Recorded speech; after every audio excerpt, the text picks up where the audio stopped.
Cara, então, assim, ontem foi dia de Grenal, né, lá no Rio Grande do Sul, mas eu confesso que eu estava na frente da televisão durante todo o processo da manifestação para acompanhar cada fala, cada chegada, para realmente poder ter uma visão mais ampla daquilo que estava acontecendo, né, e muitas coisas me chamaram a atenção. A primeira delas é que eu fiquei muito surpreso com o número de pessoas que estiveram na Paulista ontem. Ainda que todo mundo acreditasse que seria uma grande manifestação, eu pensei que não seria tão grande. Foi muito grande. Eu pensei que grande parte das pessoas, dos apoiadores do Bolsonaro, primeiramente tem aquela galera que não, enfim, tava fora das eleições, sem uma pauta determinada, né, sem nenhum grande puxador às ruas. Jota, mas tem Israel. Cara, o povão não liga pra Israel, convenhamos. A questão internacional... É você que está dizendo, se fosse eu, dava polêmica. Não, mas é verdade, assim. A questão internacional, eu lembro que tem uma live que a gente fez aqui, acho que você estava presente nela, que disseram, não, porque o Boulos vai perder a eleição, porque o Boulos já fez um posicionamento, sei lá o quê, no nível internacional. Ninguém dá bola pra isso, né? Então as pessoas foram pras ruas, primeiramente em um momento em que deveriam estar acuadas em função ainda do que aconteceu no 8 de janeiro. Elas foram pras ruas sem uma pauta clara.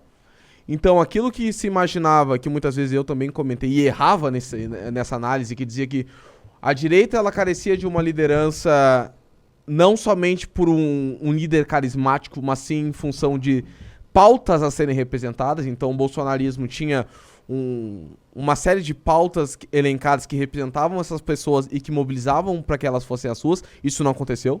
Porque as pessoas claramente foram lá em função do Bolsonaro. Ontem não foi uma manifestação do bolsonarismo, foi uma manifestação de apoio ao Bolsonaro. Interessante distinção. Né? E elas foram lá e permaneceram lá sem pautas. Prova disso é o próprio discurso do Bolsonaro, que eu achei fraquíssimo, achei um discurso, né, retórico. O discurso do Tarcísio eu também achei muito fraco, um discurso que ele ficou falando de piques, das conquistas do governo. O Bolsonaro ficou falando de, porque é minha ministra do agronegócio. Então foram discursos que não foram discursos políticos, nem do Nicolas Ferreira, nem da Michelle Bolsonaro. O único discurso político que ocorreu foi do Silas Malafaia.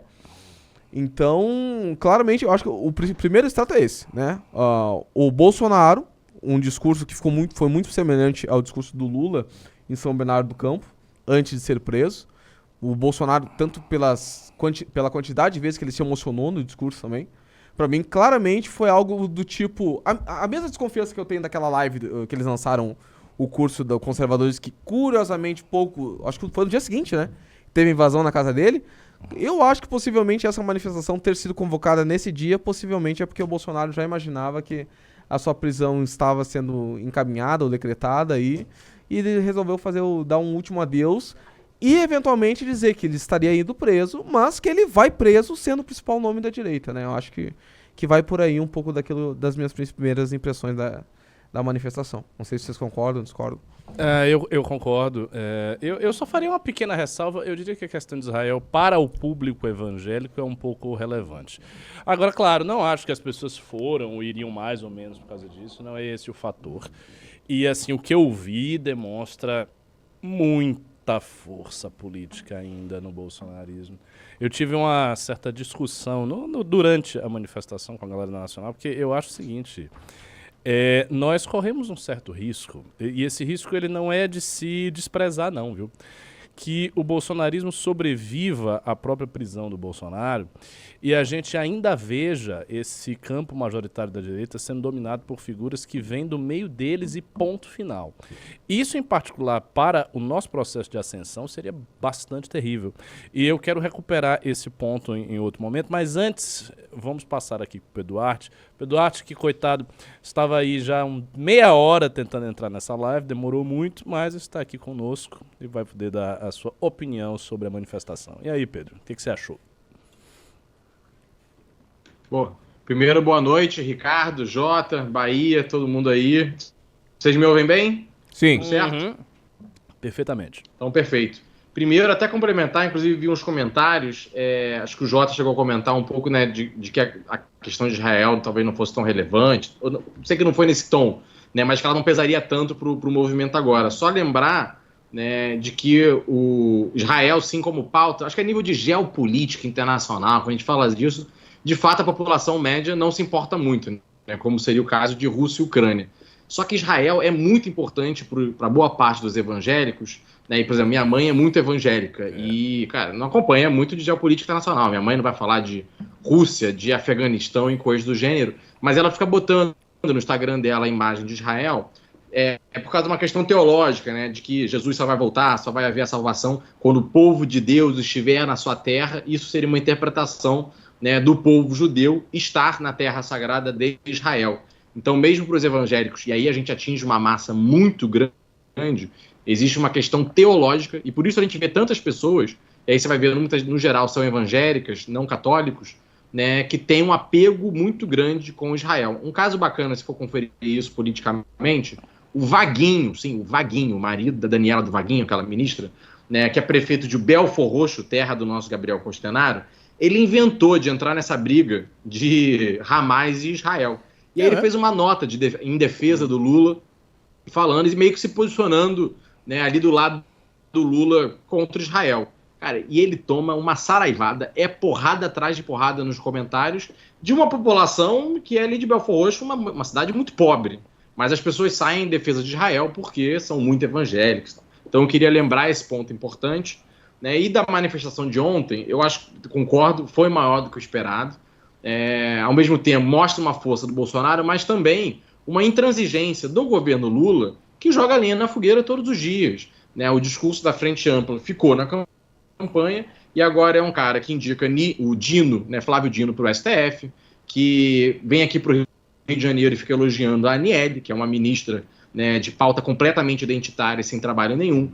Né? Você vê o protagonismo do Silvio Almeida, e todas as vezes que o Lula teria oportunidade de fazer algum gesto para a classe média, o que ele entrega? Mais impostos, desdém e ataques. E aí, claro, não só a classe média, né, mas todos que discordam minimamente dele, como é o padrão petista, se revoltam. Então, ao invés de nós termos um governo do Lula, como foi lá no início, 2003, 2004, que ainda tentava apaziguar as coisas, a gente tem um Lula que taca lenha na fogueira. E aí você inflama e infla, né, a manifestação de ontem. Então, acredito que tem, claro, o reconhecimento da força do Bolsonaro, mas também uma demonstração de intransigência, de inflamar as pessoas que o Lula está contra ele. E aí você resulta numa manifestação grande, como a gente viu. Tem uma coisa, né, que a gente já comentou algumas vezes. Existe, obviamente, essa aposta mística no poder mágico da manifestação conseguir fazer coisa e tal.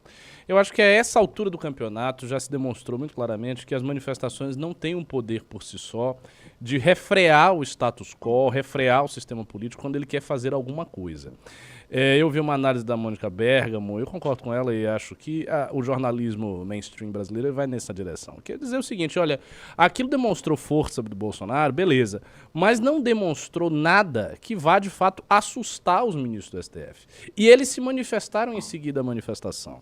E assim, fica muito claro que o processo de prisão do Bolsonaro, ele está iminente, ele está perto de acontecer.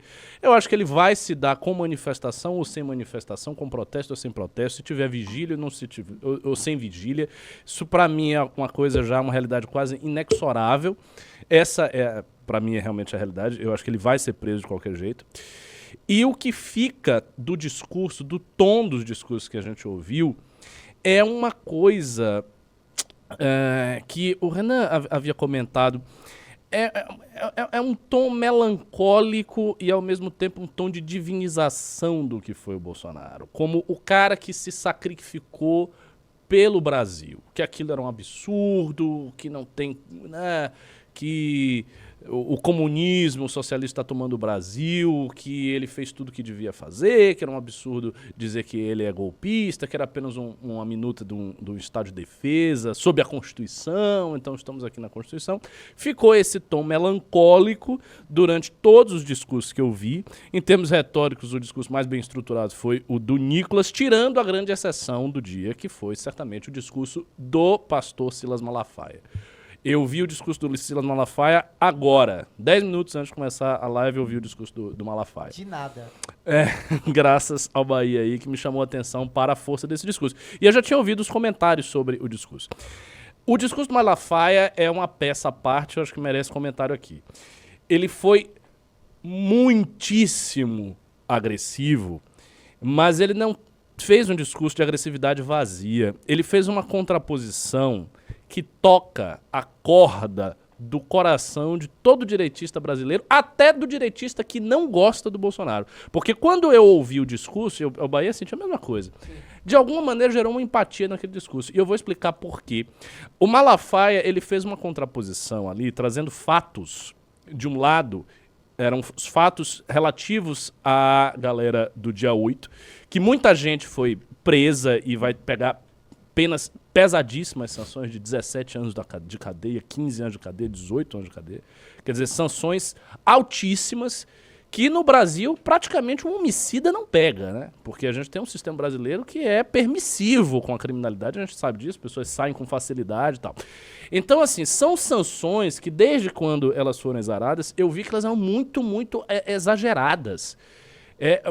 Sabe, você prender uma pessoa que quebrou as vidraças do poder, se sentou lá e quebrou as coisas e fez um ato de depredação com 17 anos de cadeia, meu irmão, não tem quem vá dizer que isso não é um absurdo. Isso é um absurdo, isso é completamente desproporcional.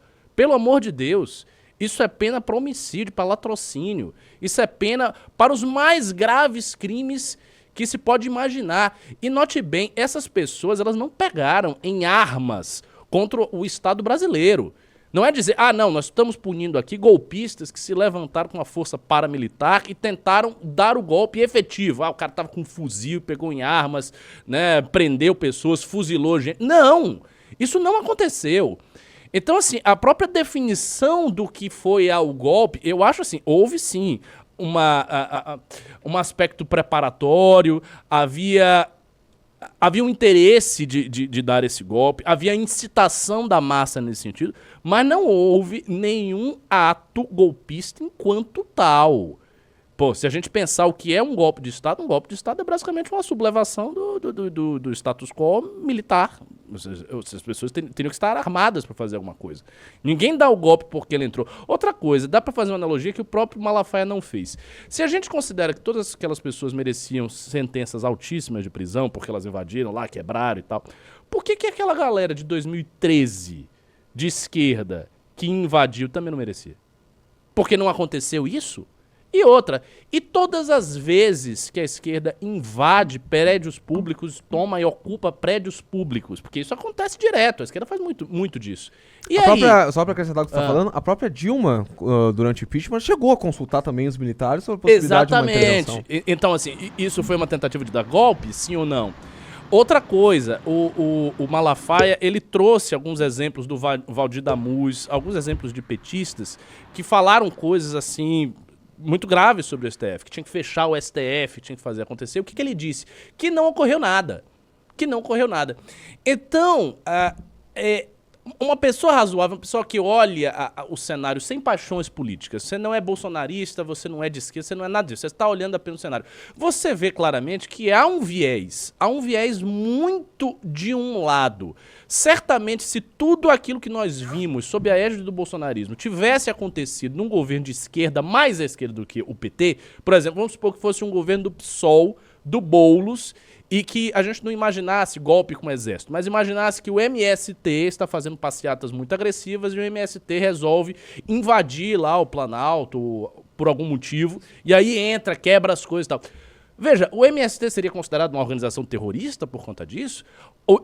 Não as suas lideranças. As suas lideranças e a arraia miúda do MST seria preso e ia tomar 20 anos de cadeia com esse STF, com essa composição do STF? Não iria. Entendeu? E o conservador, o direitista, ele sente isso, ele percebe isso. Então, por mais que a gente denuncie o que foi o governo trágico do bolsonarismo, todas as merdas que esse vagabundo, esse canalha fez, e o fato de que esses influenciadores miseráveis ficaram ali instilando coisa na cabeça de pessoas que têm uma mente fraca e que se deixaram levar por essa loucura que foi o bolsonarismo, por mais que a gente denuncie isso, fato é, há um viés do status quo, há um viés do sistema político, há uma intenção de supressão de um lado da política brasileira, que querendo ou não, é o lado em que a gente também está, que é o lado dessa nova Ricardo- direita que ascendeu.